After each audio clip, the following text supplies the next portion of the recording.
नमस्कार मित्रांनो, मी सावित्रीबाई ज्योतिराव फुले या मालिकेच्या 11 जानेवारीच्या भागामध्ये आता इथे सत्यनारायणाचा रथ आलेला असतो आणि ते बघितल्यानंतर सावी म्हणते, आई मी रथ बघायला जाऊ का? तर तेव्हा सावीची आई तिला जायला सांगते आणि आता सावी आनंदाने ते काय असतं ते बघायसाठी पुढे पुढे जाते आणि तिथे गेल्यानंतर सावीला सत्यनारायणाची पोथी दिसते आणि ते बघितल्यानंतर तिच्या मनामध्ये येते की हे तर छान चित्र आहे आणि ती एकदमच पुढे पुढे जाऊन त्या पोथीला हात लावते आणि तेव्हा त्यामधील एक शिष्य सावीला मागेच ढकलून देतो आणि म्हणतो, चल मागे हो, शिव शिव शिव. आणि दुसऱ्या शिष्याला म्हणतो, अरे बघतोस काय, ती मुलगी त्या पवित्र पोथीला शिवली बघ. तर तेव्हा तो शिष्य सुद्धा सावीवरती जोराने ओरडू लागतो, म्हणतो, पवित्र पोथी अमंगल केलीस. तर सावी सांगत असते, त्यामध्ये चित्र आहे ती ना. तर तेव्हा तो शिष्य चक्क काठी घेऊन येतो आणि सावीला जोर जोराने मारू लागतो आणि आता सावी ओरडत असताना तिची आई त्याच्याकडे बघते आणि तिथूनच त्याच्यावरती ओरडते, अरे ये, असं म्हणून हातामध्ये खुरपं घेते आणि कोण रे तू, माझ्या पोरगीवरती हात उगारतोस, असं म्हणून त्याच्या नरटीला सुराच लावते आणि म्हणते, हिम्मत कशी काय झाली तुझी. तर तेव्हा तो शिष्य सांगू लागतो, पवित्र पोथीला हात लावलाय तिने. तर तेव्हा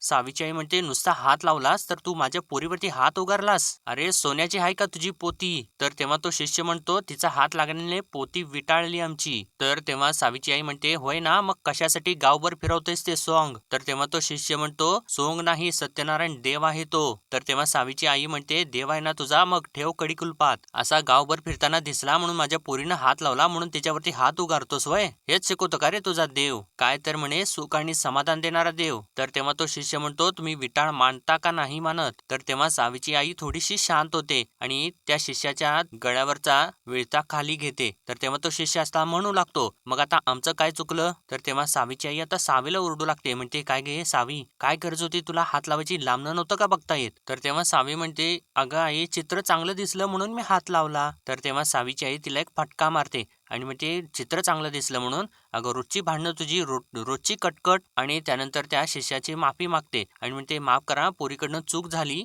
लहान आहे पोरगी आणि म्या बी नाही नाही ते बोलले तुम्हाला, माफी करा माफी करा, असं म्हणून ती सावीला घेऊन तिथून निघूनच जाते. आणि त्यानंतर घरी आल्यानंतर पाटील सावीच्या आईला म्हणतात, अगं लक्ष्मी, जरा पूजेची तयारी करून घे. तर तेव्हा सावीची आई विचारते, पूजा कसली पूजा. तर तेव्हा पाटील सांगतात, अगं गावामध्ये सत्यनारायण देवाचा रथ आलेला आहे, ती भटजी मंडळं ना आपल्या घरी येणार आहेत, त्यासाठी पूजा करायची आहे, जावा पूजेची तयारी करा, असं ते आनंदाने सांगत असतात. पण यांना जे काही झालेलं असतं ते काही माहितीच नसतं आणि आता सावी आपल्या म्हणजे त्यांनी मारलेलं असतं त्या शिष्यांनी, ते दुखत असतं तिच्या हाताला आणि ती तसाच तो हात घेऊन आतमध्ये जाऊ लागते आणि ती एकदम सुन्नत झालेली असते. तर तेव्हा पाटील तिला विचारायचा प्रयत्न करत असतात, अगं हे सावी काय झालेलं आहे, आणि तिच्या आईला सुद्धा विचारतात, हिला काय झालं. तर तेव्हा सावीची आई सांगते, नाही नाही, काही नाही, काही सुद्धा झालेलं नाही. आणि आता तोच रथ घरी येणार आहे म्हटल्यानंतर सावी आणि सावीची आई सुद्धा थोडे घाबरलेले असतात, कारण आता बाहेर जे काही प्रकरण झालेलं असतं ते तर त्यांना काही घरात सांगण्यासारखं सुद्धा नसतं. आणि आता सावीची आई म्हणते,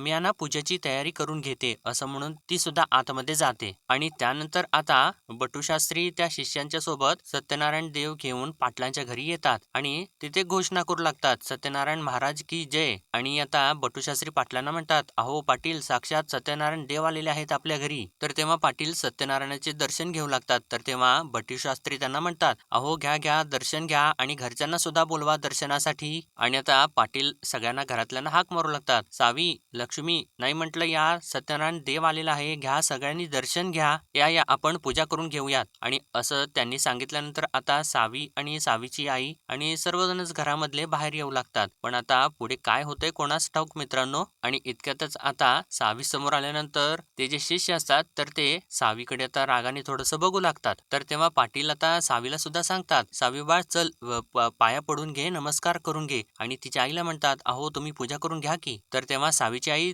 तिथंच थबकलेली असते आणि तिला काय कळत नसतं की बाबा हे सांगावं का नको सांगावं. तर तेव्हा पाटील परत तिला म्हणतात, अहो लक्ष्मी, तिथेच का थांबलाय, या ना इकडे, पूजा करून घ्या. तर तेव्हा तो शिष्य आता सावीकडे थोडे रागारागानं बघत असतो आणि तेव्हा आता सावी एकदम घाबरते आणि म्हणते, नाही आबा, म्या नाही पाया पडणार. तर तेव्हा आता बटूशास्त्री चिडतात आणि पाटलांना म्हणतात, पाटील बघा, आहे का काही चाड, आपल्या देवदेवतांची धर्माची. तर सावी आता म्या जाते असं म्हणून तिथून चाललेलीच असते. तर तेव्हा पाटील आता तिला थांबवतात आणि बहुतेक आता मित्रांनो ते सगळं काही तिला विचारणार, म्हणजे कालच्या भागामध्ये आपल्याला दाखवलं होतं त्यांनी तसं आता हे सगळं काही आता सावीला विचारतात. तर बटू शास्त्री तर पहिल्यापासून आता दात खातच असतात सावीवरती आणि ते आता म्हणतात पाटलांना, पाटील हा अतिशहाणपणा आगाऊपणा तुम्हाला खूप महागात पडणार आहे. अहो एवढा मोठा देव आहे समोर तर साधे हात जोडले जात नाहीत, मस्तक झुकलं जात नाही, ही काही चांगली लक्षणं नाहीत बरं का. तर तेव्हा पाटील आता सावीच्या समोर येतात आणि तिला एकदम शांत शब्दात म्हणतात, सावी चल की बाळा, काय झालेलं आहे का असं ते विचारत असताना आता सावी तिच्या आईकडे एक नजर टाकते.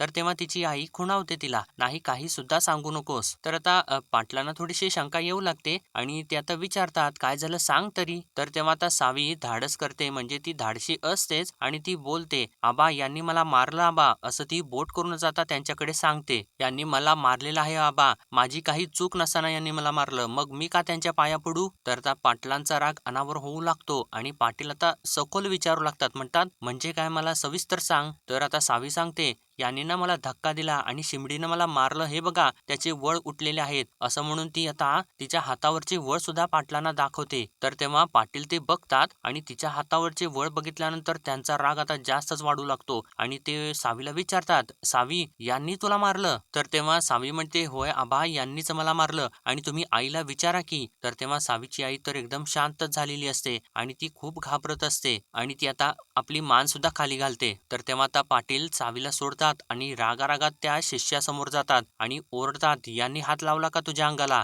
आणि त्याच्या समोर जाऊन त्याला म्हणतात, आज पतूर माझ्या पोरीला 2 बोटं म्या कधी लावलेली नाहीत आणि तू त्याच्यावरती हात उचललास, हिंमत कशी झाली, असं म्हणून त्याची कॉलरच ते पकडतात. तर तेव्हा बटू शास्त्री पाटलांना थांबवायचा प्रयत्न करत असतात, अहो पाटील काय करताय तुम्ही, हे सोडा त्याला. तर तेव्हा पाटील म्हणतात, याला तर आता जन्माची अद्दलच घडवतोय मी, खंडेराव पाटलाचा हिसकाच दाखवितो याला. तर तेव्हा बटू शास्त्री परत त्यांना थांबवायचा प्रयत्न करत असतात, अहो गंगाधर शास्त्रींचे शिष्य आहेत ते. तर पाटील म्हणतात, मग नेऊन बसवा बोडकीच्या माळावर, मी नाही ओळखत कुणाला. आणि त्यांना तर खूप राग आलेला असतो मित्रांनो, एकदम रागाने लाल बुंद झालेले असतात ते. तर बटू शास्त्री परत पाटलांना समजावून सांगू लागतात, अहो पाटील भानावरती या, तुम्ही इथे काहीतरी आगळी कराल आणि तिथे पुण्यामध्ये भूकंप येईल आणि त्याच्या हादऱ्याने नायगाव जमीनदस्त होईल, एवढी ताकद आहे गंगाधर शास्त्रींची. तर तेव्हा तो शिष्य पाटलांना म्हणतो, तुम्ही ओळखत नाही गंगाधर शास्त्रींना. आणि असं त्यानं म्हटल्यानंतर आता पाटील तर त्याला जोराचे खेचतात आणि ढकलूनच देतात. तर तेव्हा तो शिष्य जाऊन खाली कोसळतो. तर तेव्हा पाटील म्हणतात, हे असलं भ्या मला सांगू नकोस, माझ्या आज्या पंजानं ना पेशव्यांच्यासाठी रणांगणात रगात सांडले, म्हणूनच पाटीलकी मिळाली आम्हाला आणि असला अन्याय कधी खपवून घेणार नाही मी, तू मेलासच आता, असं म्हणून ते रागारागाने जातात आणि आपली काठीच घेतात. तर तेव्हा बटू शास्त्री परत पाटलांना थांबवायचा प्रयत्न करतात,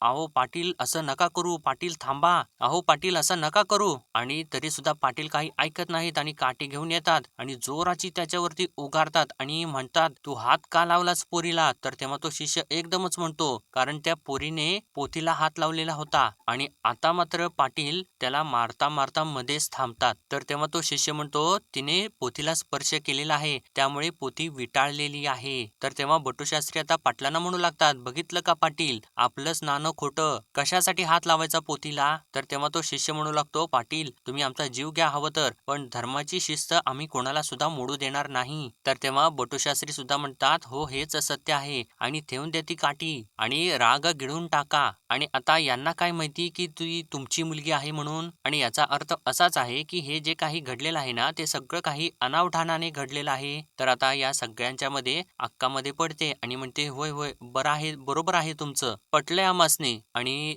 ती आता लक्ष्मीला सुद्धा, म्हणजे सावीच्या आईला सुद्धा सांगते, लक्ष्मी सावीला आतमध्ये घेऊन जा. आणि आता सावीला सुद्धा काही कळेनासच होतं की आबा सुद्धा कसे काय गप्प बसले आणि आई सुद्धा मला आतमध्ये कसे काय घेऊन जाते, आणि ती आता निमूटपणे आतमध्ये निघून जाते. तर तेव्हा आता बटू शास्त्री त्या शिष्याला उचलत पाटलांना म्हणतात, पाटील शेवटी भगवंतच श्रेष्ठ आणि शेवटी सत्यनारायणच तो, सत्य आले ना बाहेर, झाला ना गैरसमज दूर, आणि चला घ्या घ्या पूजा करून घ्या. असं ते बोलत असताना तो दुसरा शिष्य म्हणतो, अहो शास्त्री बुवा पण पोथी तर विटाळलेली आहे, आता पूजा सांगता येणार नाही, आम्ही निघालो, असं म्हणून ते चाललेले असतात. तर तेव्हा बटू शास्त्री त्यांना थांबवतात आणि म्हणतात, अरे थांबा थांबा, कुठे चाललेला आहे, अरे शिदा तरी घ्या. अरे शिदा घ्यायचा राहिला ना पाटलांच्याकडून. आणि पाटलांना म्हणतात, काय पाटील, याच्यामुळे तुम्हालाही आनंद, त्यांनाही आनंद आणि देवही खुश. तर तेव्हा तो शिष्य म्हणतो, बरं ठीक आहे, तेल तूप नारळ एवढाच काय तो शिधा द्या आणि वरती ₹1.25 दक्षिणा सुद्धा द्या. तर तेव्हा पाटलांना अजून जास्त राग आलेला असतो आणि त्या रागामध्येच ती काठी आपल्या हातामधली जोराने फेकून देतात आणि बटूशास्त्री तर त्यांच्याकडे बघून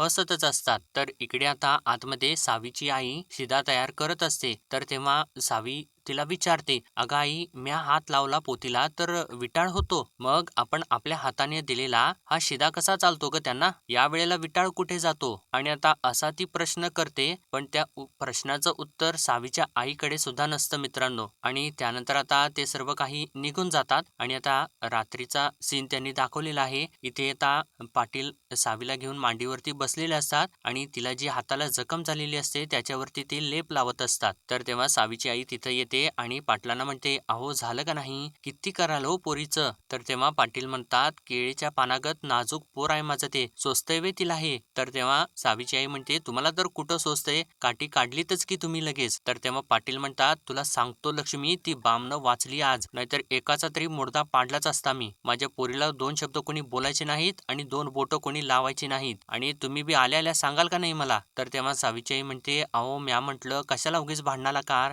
तर तेव्हा अक्का म्हणते, उगाचच व्याप वाढवून ठेवला, कशाला पुतीला हात लावायचा तो? तर तेव्हा सावीची आई सांगू लागते, अहो वंश, तुम्हाला तर माहिती आहे ना की तिला पहिल्यापासून चित्र आवडतात, म्हणून आपलं सहजवारी हात लावला तिने. तर तेव्हा अक्का म्हणते, तू सहजवारी म्हण, पण मला तर ह्यो आगाऊपणाच वाटतो आणि लग्नाला आली पोर, आता कशाला मोरं करायचं, जरा धाका ठेवा पोरीला. तेव्हा अक्काने असं म्हटल्यानंतर पाटील आता थोडंसं परत चिडतात आणि म्हणतात, काहून माझी पोरगी असं काय करते ग? शिंगाना कुणाचा बांध करते किंवा कुणाच्या सुकल्या पाचोळ्या वरती पाय ठेवते? आता इथनं 25 कोसावरती जायचं, सगळी गावं पालती घालायची आणि माझ्या पोरीसारखी गुणी पोरगी कुठं मिळते का, येऊन सांगायचं मला. तर तेव्हा अक्का आता त्यांना प्रश्न विचारते, मग बाईच्या मुरं लक्ष्मण रेषा कशापायी ओढलेली आहे? तर पाटील म्हणतात, नाही ते मला काय माहिती नाही, मला एवढंच माहिती आहे अक्का, माझी पोरगी म्हणजे मांडरगडच्या काळूबाईचा प्रसाद आहे, आम्हा दोघांनी मिळालेला. तर तेव्हा अक्का म्हणते, म्हणूनच तापट आहे पोर, एक बकरं विकत आण आणि जत्रा कर, म्हणजे पोर शांत होईल. तर तेव्हा पाटील म्हणतात, बघितलत का, याच्यामध्ये सुद्धा अख्ख्या गावाला खायला घालायचं सुचतंय अक्काला, असं म्हणून ते दोघे सुद्धा हसू लागतात आणि आता पाटील थोडेसे शांत झालेले असतात. तर मित्रांनो, आता दुसऱ्या दिवशी सकाळचा सीन दाखवलेला आहे. पाटील आता तयार होऊन बाहेर आलेले असतात आणि माधवाला सांगत असतात आणि ते माधवाला सांगत असतात, अरे त्या मोठ्याच्या चमड्याचं कातड जरा चांबाराला दाखवून घे की. तर तेव्हा माधवा म्हणतो, होय होय दाखवतो, पण मालक आपल्याला मोडबी आता नवीन घ्यायला पाहिजे, कातड पार कुजले त्याचं. तर तेव्हा पाटील म्हणतात, होय होय बघू बघू. आणि इतक्यातच आता सावी पंचा घेऊन बाहेर येते. तर तेव्हा आता पाटील तिला बघून विचारतात, सावी बरं आहे का ग बाळा, असं ते विचारत असतात. तर तेव्हा सावी त्यांचा हातच झटकून देते आणि रागाला आलेली असते आणि रागारागातच तिथून रुसून बाजूला जाऊन उभी राहते. तर तेव्हा माधवा ते बघतो आणि म्हणतो, मालक आपल्या विहिरीवरचा आंब्याचा शेंड बी खडसून घेतो. तर तेव्हा पाटील म्हणतात, अरे माधवा, शेंड जर खडसून घेतलंस तर एवढा मोठा राग आलाय, तो कुठं जायचा बाबा, असं ते बोलत असतात. तर तेव्हा सावीला आता ते बरोबर कळतं आणि तेव्हा सावीची आई सुद्धा तिथं आलेली असते आणि ती सुद्धा हसत असते. तर आता सावी म्हणते, मला बरोबर कळतंय आबा, तुम्ही मलाच बोलताय ते, पण मला राग आलायच तुमच्यावर. तर तेव्हा पाटील म्हणतात, राग आलाय ते कळते की, पण एवढा राग का आलाय ते कुठं कळते? तर तेव्हा सावी म्हणते, तुम्ही काल त्या बामणासने अद्दल घडवली नाहीत, उलट ज्यांनी मला मारलं त्यासनी शिधा दिला, मग राग तर येणारच की. तर तेव्हा सावीची आई म्हणते, तू बापावरती रागावलीस, पण तुला माहितीये का, रातच्याला ना तुझ्या उशाशी बसून तुझ्या वळाला तेल हळद लावत होतं. आणि आता ते ऐकल्यानंतर सावी थोडीशी मऊ होते आणि ती वळूनच लगेच आबा अशी हाक मारते त्यांना. तर तेव्हा पाटील सुद्धा तिच्या जवळ येतात आणि ते आता तिला समजावून सांगू लागतात, सावी पहिली चूक तुझी झाली का नाही, माझ्या हातनं जर काही विपरीत घडलं असतं तर ब्रह्महत्येचं पाप लागलं असतं आपल्याला आणि मग आपल्या पुढच्या 42 पिढ्या नरकात गेल्या असत्या, तुम्हाला भोगायला लागलं असतं ते, म्हणून गप बसायला लागलं पोरी, घे समजून बापाला पोरी. तर सावी आता पाटलांना शब्द देते, म्हणते, आबा यापुढे ना तुम्हाला कमीपणा येईल असं मी कधीच नाही वागणार. आणि त्यानंतर ती आबांना मिठीच मारते. तर तेव्हा पाटील सुद्धा तिला एकदम जवळ घेतात आणि म्हणतात, शहाणं लेकरू माझं. आणि त्यानंतर माधवाला म्हणतात, माधवा गाडी काढ, आणि सावीला म्हणतात, मी जाऊन येतो आता, असं सांगून ते आता तिथून निघून जातात. तर त्याच वेळेलाच आता इकडे गावामधून फादर चाललेले असतात असतात आणि त्यानंतर ते जात असताना त्यांना समोर मुलं दिसल्यानंतर ते त्यांना आपल्या जवळ बोलवतात. म्हणतात, कम माय चाइल्ड, हे घ्या खाऊ असं म्हणून ते त्या मुलांना खाऊ देऊ लागतात आणि खाऊ दिल्यानंतर प्रत्येकाला एक पुस्तक सुद्धा देतात आणि त्यानंतर दुसऱ्या मुलाकडे जातात आणि त्यांना खाऊ देत असतात. तर तेव्हा ती मुलं तिथून घाबरून पळूनच जातात आणि तेव्हा तिथे दोघेजण उभे असतात आणि ते म्हणतात, तो गोरा बघितलं का, पुस्तक वाटून सगळं गाव खाष्ट करणार दिसतोय. तर दुसरा म्हणतो, हो याचा काहीतरी डाव असणार बरे. तर तेव्हा तो पहिला म्हणतो, हो ताबडतोब शास्त्री बुवांच्या कानावरती घातला पाहिजे हा प्रकार. आणि ते दोघे सुद्धा आता शास्त्री बुवांच्याकडे लगेचच जातात. तर आता इकडे घरामध्ये सावी सावीच्या आईला विचारते, आई काय करतेस, आबांना न्याहारी घेऊन जातेस का? तर तेव्हा सावीची आई म्हणते हो. तर तेव्हा सावी विचारते, म्या येऊ का? तर तेव्हा सावीची आई म्हणते, आणि तुझा आबांच्या वरचा राग त्याचं काय झालं? तर तेव्हा सावी म्हणते, गेला की एका वाचाच. तर तेव्हा सावीची आई विचारते, अगं एवढ्या लवकर? तर तेव्हा सावी म्हणते, होय ग, मला त्यांच्यावरती राग येत नाही आणि जरी राग आला ना तर तो टिकत नाही. तर तेव्हा सावीची आई म्हणते, कप्पाळच माझं, तुमच्या बाप लेकीचं ना मला तर काही कळनाच. तर तेव्हा सावी गडबडच करू लागते आणि म्हणते, आता चल बोलत बसू नकोस, तिथे आबांना भूक लागली असेल. तर तेव्हा सावीची आई म्हणते, होय तर आली मोठी आबांच्या काळजीची. आणि म्हणते, घे ती घागर. आणि आता सावी ती घागर उचलते आणि आता या दोघी सुद्धा पाटलांच्याकडे जाऊ लागतात. तर इकडं तो फादर असतो, तो आता सगळ्यांना पुस्तकं लहान मुलांना वाटतच असतो. तर तेव्हा आता बटूशास्त्री तिथं येतात आणि आणि त्या मुलाच्या हातावरती काठी मारत म्हणतात, अरे अशाने बाटशील ना रे शिंक्या. तर तेव्हा फादर म्हणतात, प्लीज मारू नका त्याला. तर तेव्हा बटूशास्त्री म्हणतात, मारू नको, मग काय त्याची आरती करू का, चल रे चल, असं म्हणून त्या पोराला तिथून पळवून लावतात. आणि त्यानंतर त्या फादरला म्हणतात, अरे आणि काय रे, तू कुणाच्या परवानगीने इथे अशी गावामध्ये पुस्तकं वाटतोयस, चल निघ इथून, चल निघ. तर तेव्हा ते फादर सांगतात, नाही मी जाणार नाही, कारण माझ्याकडे हे परमिशन आहे, सरकारी लेटर आहे. आणि आता बोला. तर तेव्हा बटूशास्त्री म्हणतात, हे असले कागदी घोडे तू माझ्यासमोर नाचवू नकोस, चल चालू पड इथून. तर तेव्हा ते फादर म्हणतात, नाही नाही नाही, नो सर, बरं ठीक आहे, तुमचं नाव काय असं ते विचारतात. तर तेव्हा बटूशास्त्री आपलं नाव सांगतात. तर तेव्हा ते फादर म्हणतात, हो तुम्ही कोण, बाटूशास्त्री. तर तेव्हा बटूशास्त्री चिडतात आणि म्हणतात, बाटूशास्त्री नाही रे, बटूशास्त्री, चल निघ इथून, चल निघ. तर तेव्हा ते फादर परत नकार देऊ लागतात, नाही मी जाणार नाही. तर तेव्हा बटूशास्त्री आता चिडतात आणि म्हणतात, जात नाहीस काय, मी बघतोच कसं जात नाहीस ते. आणि त्यानंतर त्यांच्या शिष्यांना म्हणतात, नारू याच्याशी बोलल्यामुळे मी अपवित्र झालेलो आहे, मला आंघोळ करावी लागणार आहे. तर तेव्हा नारू म्हणतो, मी आता गोमूत्र शिंपडतो. तर तेव्हा बटूशास्त्री म्हणतात, उत्तम. तर तेव्हा नारू लगेचच त्यांच्या अंगावरती गोमूत्र शिंपडू लागतो आणि त्यानंतर आता ते तिघे तिथून निघून जातात. तर तेव्हा ते फादर तिथेच उभे असतात आणि त्यानंतर ते आता पुढे पुढे चाललेले असतात. तर तेव्हा तिकडून सावी आणि सावीची आई येतात. तर तेव्हा सावी त्यांना बघितल्यानंतर म्हणते, आई बघ बघ, तो गोरा माणूस बघ, लाल माकडावानी दिसतोय ना. तर तेव्हा सावीची आई तिला फटकते आणि म्हणते, सावी असं नाही बोलायचं. तर इतक्यातच आता ते फादर त्यांच्या समोर येऊ लागतात आणि त्यांच्या समोर येऊन उभे राहतात आणि सावीला म्हणतात, कम माय चाइल्ड, कम. आणि त्यानंतर ते आपल्या पिशवीमधून ते एक पुस्तक काढतात आणि सावीला म्हणतात, हे बुक घे, हे तुझ्यासाठी आहे. आणि आता सावीला बरोबर तो क्षण आठवतो ज्यावेळेस तिने पोथीला हात लावलेला असतो आणि ती शिष्य त्याच्यावरती ओरडलेले असतात की पवित्र पोथी अमंगल केलीस. आणि त्यानंतर तिला मार सुद्धा बसलेला असतो. तर तेव्हा सावी म्हणते, नाही नाही, असं म्हणून ती मान डोलावत असते. तर तेव्हा तिची आई म्हणते, अगं सावी काय झालं बघ तरी. तर तेव्हा सावी म्हणते, नाही नाही, हात लावलं तर मारत्याल. तर तेव्हा ते फादर म्हणतात, नाही माय चाइल्ड, घाबरू नको, हे पुस्तक तुझ्यासाठी गिफ्ट आहे. आणि ते पुस्तक उघडून तिला दाखवू लागतात. तर त्याच्यामध्ये चित्र बघितल्यानंतर सावी खुश होते आणि म्हणते, चित्र, आणि ते पुस्तक तर तिला खूप आवडू लागतं. तर तेव्हा आता सावी ती कळशी आपल्या हातामधली असते ती खाली ठेवते आणि ते पुस्तक आपल्या हातामध्ये घेते. तर तेव्हा फादर म्हणतात, ब्रेव गर्ल, आणि वेट तुझ्यासाठी खाऊ सुद्धा आहे, असं म्हणून ते आता तिला खाऊ देतात. आणि ते आता विचारतात तिला, व्हॉट इज युअर नेम, म्हणजे नाव काय तुझं. तर तेव्हा सावी सांगते, माझं नाव सावित्री आहे. तर तेव्हा ते फादर म्हणतात, Savitri, tree means big plant, so nice, God bless you my child, असं म्हणून ते तिला आशीर्वाद देतात आणि तिथून निघून जातात. तर तेव्हा सावीला ते पुस्तक खूप आवडलेलं असतं, कारण त्याच्यामध्ये भरपूर चित्र असतात. तर मित्रांनो, आजच्या भागामध्ये एवढंच आणि पुढील भागामध्ये आपण पाहणार आहोत, बटूशास्त्री खूप चिडलेले असतात आणि म्हणत असतात, तो गोरा ख्रिस्त असा राजरोजपणे येतो काय, खाऊ पुस्तकं वाटतो काय, आणि ते सर्व काही असं पाटलांच्या घरी घरी येऊन त्यांना सांगत असतात. तर इतक्यातच आता सावी तेच पुस्तक घेऊन तिथं येते आणि तिच्या हातामध्ये पुस्तक बघितल्यानंतर बटू शास्त्री अजून चिडतात आणि म्हणतात, बघा पाटील बघा पुस्तक. तर तेव्हा आता पाटील तर डोक्यालाच हात लावतात आणि त्यानंतर आता घाबरून सावी तर आडोशाला जाऊन कुठेतरी लपते आणि तेव्हा आता हे सगळेजण मिळून तिला शोधत असतात. तर तेव्हा अक्काला ती दिसते आणि तेव्हा अक्का तिला ओढत बाहेर काढते आणि म्हणते, हितायच वय ग तू, असं म्हणून ते पुस्तक तिच्या हातामधून घेते आणि जळत्या चुलीतच टाकून देते. तर तेव्हा सावी म्हणते, मला ते पुस्तक पाहिजे. तर तेव्हा अक्का तिच्यावरती जोराने ओरडते आणि म्हणते, काय पुस्तक बिस्तक मिळायचं नाही, आता ना मुंडावळ्याच बांधती तुला, लग्नाचं वय बी उलटून गेलं, आता सावित्रीच्या डोसक्याला बाशिंग बांध की, असं ती आता पाटलांना सांगते. आणि आता ते ऐकल्यानंतर सावी तर खूप घाबरते आणि म्हणते, आता माझं लगीन करणार. आणि मित्रांनो आता ती लग्नाच्या नावाने तर खूप घाबरते आणि बघूयात आता उद्याच्या भागामध्ये काय होतं ते. तोपर्यंत आपल्या व्हिडिओला लाईक शेअर आणि सबस्क्राईब नक्कीच करा.